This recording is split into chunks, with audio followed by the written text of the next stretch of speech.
Until my diagnosis, I didn't actually know how heavily I'd been masking. I didn't know I was masking. I struggled socially, and I struggled with communication and talking to people. I built up the tools to mask, to cover up those difficulties without even realising. So I became very adept at fitting in anywhere I liked. I fitted in everywhere because I observed people and I copied people, so I could fit in everywhere, but actually deep down feeling like I didn't fit in anywhere at all. Looking back, I realised how uncomfortable my life has been because I've been pretending to be somebody else just in order to fit in. So we're looking at the idea of masking, the process by which autistic people either suppress or hide some of their autistic characteristics or present other traits or characteristics to the world that might not represent their true inner self.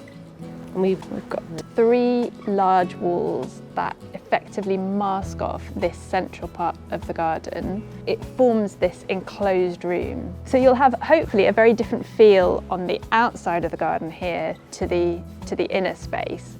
It's a different sort of beauty in that inner garden. It's less manicured. I guess it's more authentic. And I think that will then be a good representation of like that authentic autistic self in the garden. So what we're using in our garden is this low-grade cork. The prime cork is still used for wine stoppers. That leaves a lot of waste cork, which are these granules here. And what we're doing is we're putting it into these ovens, and then they're steam heated up to about 360 degrees, and then the suberin, so a natural resin in the cork, makes the granules bond into these billets of expanded cork. We're using them in our garden, and we're looking at a dry assembly, so a friction fit assembly combined with timber, so that no glues or mortar are used, so that at the end of life all the materials can be recovered. So there's a chance for different types of social interaction in each space. So here, for example, you're sitting side by side next to somebody, but with a little window in the screen between you. So there are places where you can sit face to face with someone in a larger or a smaller group. There are lots of options because, as we know, all autistic people are different and have different needs and requirements. Gardens and nature are a huge source of therapy for people who struggle in a world that they don't feel is really designed for them. It's an escape, and I think that's something to really hold on to. It's very precious. What is an unmasked version of you?